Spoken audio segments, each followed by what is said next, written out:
বিচার বিভাগ ব্যর্থ হলে সংবিধান নির্বাক হয়ে যায়, এতে ব্যর্থ হবে রাষ্ট্র ও গণতন্ত্র, এমন মন্তব্য করেছেন প্রধান বিচারপতি সৈয়দ রেফাত আহমেদ।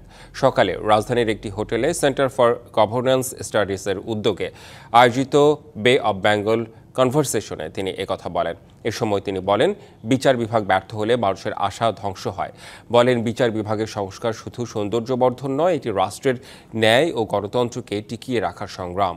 ২০২৪ সালের সেপ্টেম্বরের সংস্কার রোডম্যাপ আদালতের প্রশাসনিক দুর্বলতা চিহ্নিত করে একটি আধুনিক, নৈতিক ও দক্ষ বিচার ব্যবস্থার ভিত্তি গড়ে তুলেছে বলেও মন্তব্য করেন প্রধান বিচারপতি।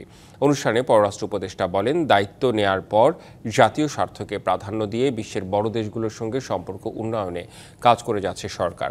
রোহিঙ্গা একটি বড় সমস্যা উল্লেখ করে উপদেষ্টা বলেন, এ অঞ্চলের নিরাপত্তা বিবেচনায় এ সমস্যা সমাধানে উদ্যোগ নিতে হবে। চতুর্থবারের মতো আয়োজিত এই কনভারসেশনে বিশ্বের প্রায় ৮৫টি দেশ থেকে হাজারের মতো প্রতিনিধি অংশ নিয়েছেন। বিচার বিভাগ ব্যর্থ হলে রাষ্ট্র ও গণতন্ত্র ব্যর্থ হয়ে যায়, সংবিধান নির্বাক হয়ে যায়। জুলাই বিপ্লব সংবিধানকে উৎখাত করতে নয়, বরং এর সঙ্গে সম্পর্ককে বিশুদ্ধ করতে করা হয়েছিল।